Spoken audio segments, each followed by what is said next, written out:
Hello and welcome back to the KCC channel. I'm Rob and I hope you're having a wonderful day today. Today we're jumping into some malicious compliance. Before we start, did you know that KCC now has a Shorts channel? Check out KCC Shorts listed at the top of the description down below for under 1 minute Ask Reddit questions and answers and short stories.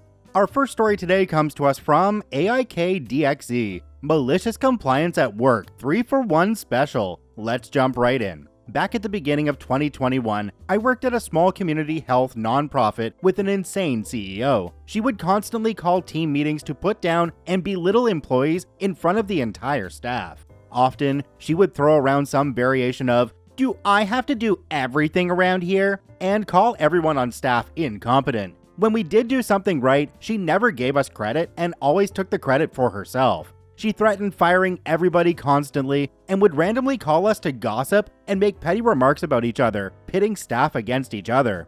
One day, the CEO called a team meeting. In a group text chat between some of the more chill employees, we immediately began sending snake and eye roll emojis. Sure enough, we get on the call and she begins by bringing to our attention how Louise does not dress appropriately for work. Louise, who is also upper management, the COO, looks about ready to smack the CEO. The CEO viciously tears into Louise, commenting on everything from her hairstyle to her lipstick shade to how it's inappropriate for Louise to wear off-the-shoulder blouses that show her collarbone. She then tells everyone that we all had better start dressing more formally or there would be consequences. The next day, the CEO calls another meeting. We all join and Louise turns on her camera. I immediately had to turn off mine because I did not want to be caught laughing my butt off. Louise was dressed from head to toe in what looked like something someone would wear to prom. Her hair was immaculately styled into an elaborate updo. Her makeup was professionally done with lash extensions and everything. She was dripping with what I assume were fake diamonds, tiara,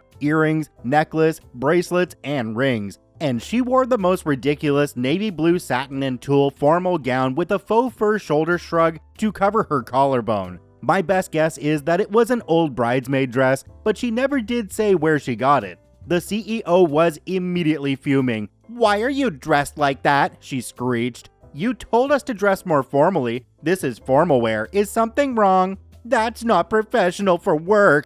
"Oh, I'm sorry. I must have been confused. You said we needed to dress formally, but I think what you meant to say was professionally." The CEO was livid, but Louise continued to rock the prom outfit all day, meeting with patients and clients and everything. Later that week, Tina texts our group chat and says the CEO is requiring her to submit a detailed timesheet with what she was doing and working on down to the minute for her entire day. She was going to BCC us on the email. Sure enough, it pops into our inboxes a few minutes later. Tina had literally detailed her entire past 24-hour day down to the minute. 6:45 a.m., awoken by husband's flatulence. 7 a.m., peed and changed menstrual pad. 7:02 a.m., began bowel movement. 7:10 a.m., completed bowel movement. 7:12 a.m., turned on shower. 7:13 a.m., tested water temperature with you get the idea. Apparently, the CEO called her on her cell phone and berated her for sending such a detailed timesheet.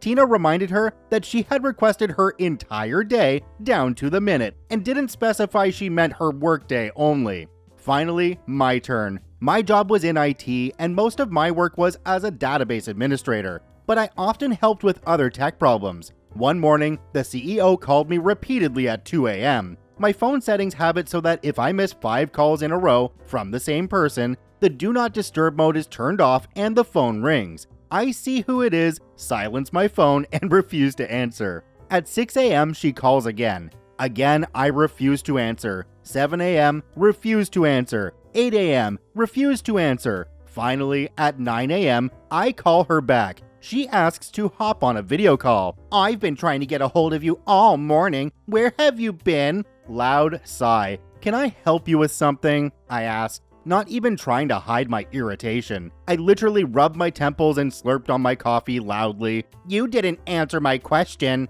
"And I'm not going to. I was off the clock at the time you called." "You're salaried, right? That means it doesn't matter if you work 100 hours or 1 hour. You get paid the same, so I expect you to be available when I need you." "What do you need?" "I need you to reset all of our company usernames and passwords. We're letting someone go today, and it's company policy to change all of that. At the same time, Louise texts me that she is being let go. So I read the company handbook and make a copy of the page that says the IT person must update the usernames and passwords and give the information to the COO. I changed all of the usernames and passwords to everything, from social media accounts to bank accounts to QuickBooks and emails. I send the usernames and passwords in an encrypted email to Louise and then send the CEO my 2-week notice. 2 weeks go by. It's the last hour of my last day. So what do? Change all those usernames and passwords again and send them to Louise, who was also celebrating her last day. I log out of my email, put my company phone and laptop in the mail, and spend the evening cackling at my malicious compliance.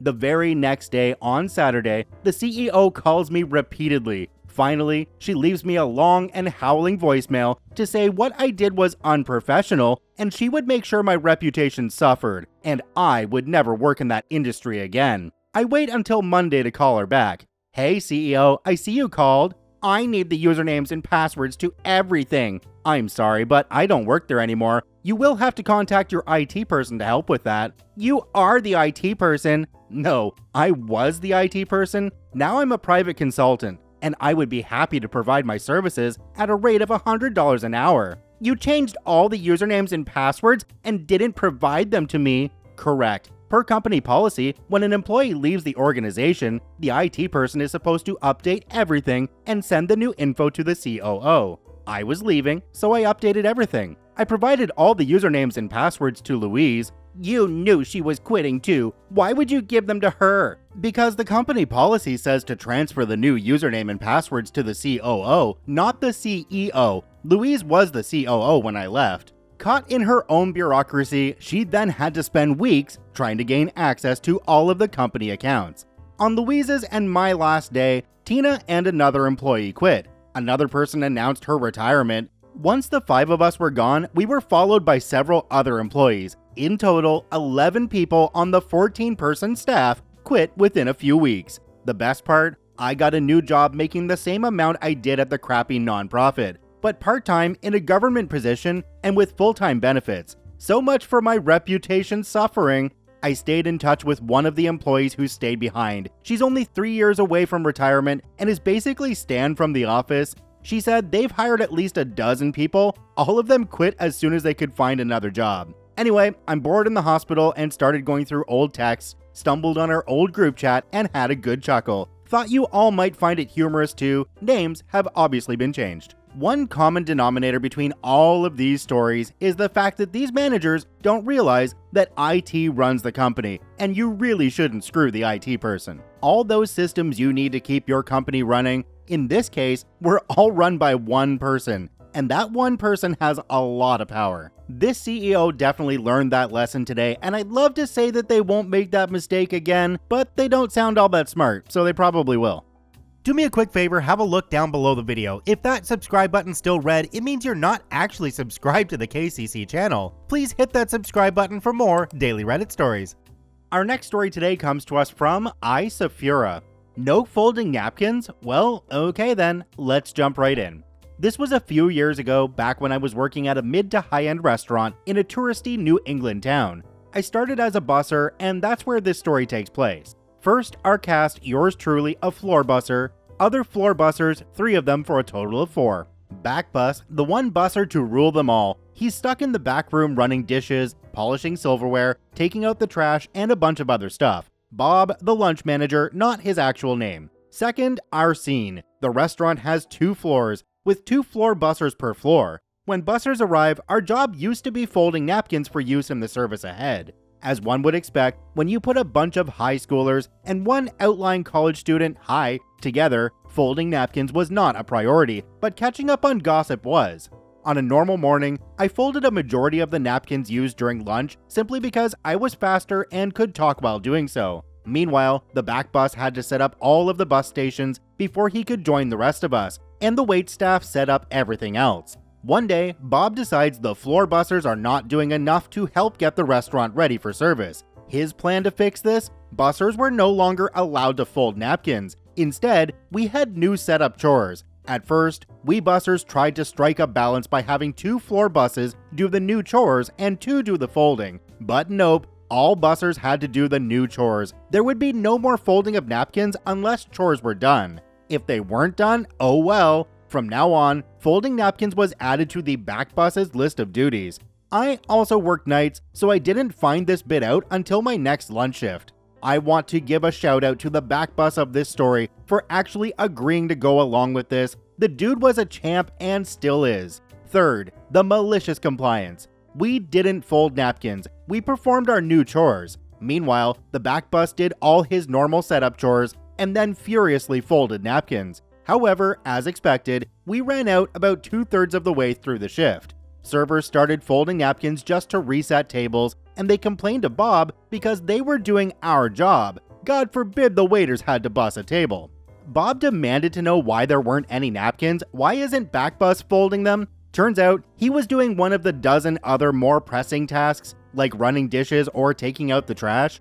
Annoyed that Backbus is doing his actual job, Bob ordered one of the floor bussers to go fold napkins. We managed to get through the shift, and the dinner shift starts coming in. The dinner bussers get to folding and are confused as to why there are no napkins. We tell them that lunch bussers are no longer allowed to fold napkins.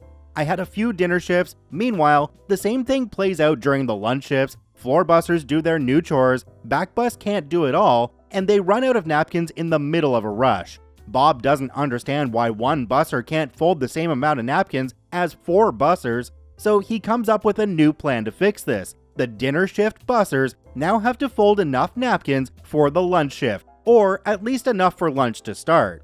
To which the dinner shift busser said, oh hell no. Bob tried to throw his weight around, but since he wasn't a dinner manager, dinner bussers were technically out of his jurisdiction. Plus, they could fold all the napkins in the building, but there was no guarantee there would be any left over for the lunch shift, let alone get through dinner during the high season. The dinner bussers told the dinner managers what was going on, one of whom was the general manager, and management told Bob to knock it off. Bob adjusted his policy so that 2 bussers could fold napkins in the morning, and the other 2 did all the chores. We still ran out of napkins on occasion, but it usually wasn't because enough wasn't prepared before service started. Ah yes, Manager Bob making a mountain out of a molehill and then deciding to die on that hill. I mean, out of all the things that can happen in a restaurant, folded napkins are the thing that he worries about the most. Really? Gotta say though, this is the most interesting story I've ever heard about napkins. Our next wall of text, story, comes to us from World Eater 43. I parked exactly where you told me to. Let's jump right in. I work at an EMS agency, and a decade ago, one of our bosses, who has an outright hostility towards my coworkers and just sits in an office all day, decided our out-of-shoot times and late responses were because we just don't go on calls and not due to short staffing and lack of equipment to go in service with. Our post in the one town has a proper quarters with furniture, bathrooms, TV, microwave, fridge, etc. Well, apparently per the boss, we were late because we took our time and had to get dressed every call and go to the bathroom after the tone sounded, and his poor management was entirely our fault. This was nonsense, and we were basically always ready, but oftentimes responding from out of town due to covering multiple areas at once. So he proposed a new punishment post a mile down the street at a busy intersection where we are supposed to sit in either a car dealership's lot or a gas station. Well, we had very good relationships with these businesses and asked them to complain about our loitering, which they did. Well, Bossman didn't care and told us to figure it out. We aren't going back to sitting on our butts all day. We work 12-hour shifts, and access to quarters in between calls is not asking much, and that certainly wasn't why we missed response times. It was poor resource management on his part. Well, since we were posted at this intersection, 3 lanes going each direction, we decided we would just throw our lights on and sit in the middle of the intersection until our next call. That lasted about half an hour before a cop showed up who we knew very well and who in fact used to work with us. He thought it was hysterical and at our request called dispatch to ask what was happening, and we told them over the radio, to which the supervisor also thought it was completely appropriate given the directive and complaints. Well, after a 45-second long conversation with the boss man's direct manager, that post was abolished and our quarters were returned. That particular boss isn't involved in operational decisions anymore, and they don't really let him interact with the field crews. My question here is, how did this guy still have a job? Because once somebody botches something this badly, through lack of understanding the most basic realities of a job, how do you keep that job? Our last story today comes to us from Not Social Butterfly. She told me to go catch the chicken. I was just doing what she told me to. Let's jump right in. This probably sounds fake, and I wish it was. I'm a 15-year-old female, I'm also a foster kid, and I've been with this family for about 5 or so months now. They are actually planning on adopting me, and I'm super happy here. We live on a small farm with a few chickens, pigs, rabbits, etc. We got 2 new chickens yesterday, and we put them in with the others. We put a piece of cattle paneling over the gate to ensure that they won't get out. I was super exhausted that day, since I'd stayed up the night before with friends over. I guess I wasn't paying attention, and I forgot to put the cattle paneling over the gate, and the new chickens got out. I got a bit of a lecture from my mom for that. Something else that is important to mention, I was put into the system only about 2 years ago, so I was raised with my parents in an environment that is quite different from most kids' upbringing. I lived in a treehouse for a while with nothing around me but wilderness, so I found my entertainment from climbing trees, rocks, or anything around me that was climbable. My house also had woods nearby, so when I'm bored, I often like to go walking in them so I'm not always homesick. I'm a little bit bigger than other teenagers though, so I haven't climbed a tree in a while, and those who have chickens know the pain of having to catch them. The chickens started to climb onto an old grapevine and then used that to flutter onto a tree branch. It kept working its way up the tree until it got high enough to where it decided I couldn't get it. My mom specifically told me I had to go out and get the chicken, so that's what I had every intention of doing. I grabbed a long stick from the ground and started to climb the tree. It was on a hillside going up a little bit more than sideways, so it was basically a balancing act trying to get up there. The tree was older and the wood was pretty weak, so I had to shimmy up it as slow as I could while the chicken sat on one of the branches, probably cursing me in its head. It was getting dark at this point, and I made it as far as I could up the tree before I knew it would break if I moved any further. I kept trying to poke it with the stick, but it still wasn't long enough for me to reach the stupid bird. So I started grabbing small branches from the tree and chucking them at the chicken in hopes it would fly on down. No, I wasn't hurting it, they were small branches. I wasn't leaving it up there without a fight, since I didn't want anything to get to it during the night, but I seriously didn't have many options. I was honestly considering sleeping in the tree, since I was already about 30 feet up in the air in the woods at nighttime. I got bored there, and to entertain myself, I started singing or cussing out the chicken, whatever I could to keep myself focused on getting the chicken out. I heard my mom calling for me, and she asked me if I was okay. I replied with, kinda. I was 30 feet in the air, which was fun, and I was scratched everywhere from briars, and I had branches stuck in my hair. Not to mention, I'd been up there for about 45 minutes with no luck on rescuing the chicken, so I guess kind of was appropriate. She was just looking at me like I was crazy. We tried to get the chicken out, and eventually, she persuaded me to come out of the tree. On my way down, my legs started cramping, so I had to stretch out on one of the branches to try and get the cramp out. And she was just looking at me, probably wondering why I wasn't scared that I was going to fall. I'd climbed trees most of my life though, and am a total pro. Eventually, I got down, and we went inside. This morning, I woke up and the chicken was out of the tree, and so I left the gate open to see if it would try to go back in. Update, I caught it. I caught them both. This morning, I woke up and the little one had gotten out as well, so it was another race through the woods in attempt to catch the chickens. The big one was okay this morning, which I was happy to see, and the little one was with it, so at least I knew where they both were. I had to let the rest out so I could leave the gate open. Anyone who has chickens knows they are fast as hell, and being in the woods full of briar bushes, there was absolutely no way I could get them by simply catching them. So I left the gate open and climbed into another tree where I could see them and they wouldn't notice me. Every time they saw me, they would go further and further away, so I couldn't just stand around and wait. I had a good view of the gate from there, so I waited. Eventually, the little one walked in with the big one following it, so I climbed halfway down the tree and jumped out when I was close enough to the ground. I ran over and shut the gate. Then, I went and picked up the rest of the chickens and put them in, and they are getting along amazing, I should add. I waited a few to see if they would get out again, and the big one literally just flew over the fence and the little one followed. I honestly give up. My plan is to go check back up on them when it starts to get dark. I don't want them to have to roost in a tree. I want you all to think of something right now because most of you know the saga of Mr. Coo on the KCC channel. Could you imagine trying to get Mr. Coo back into a cage? That's all I could think of the whole time I was reading this story. It was mentioned a bunch of times in the comments down below that they just needed to feed the chickens inside the coop at the same time each day and call them and they'd all come running. Very easy to get them back in one place and then you can gate it off again. Check out all 4 OPs linked in the description down below. I thank you for watching. I hope you have a wonderful day and we'll see you tomorrow.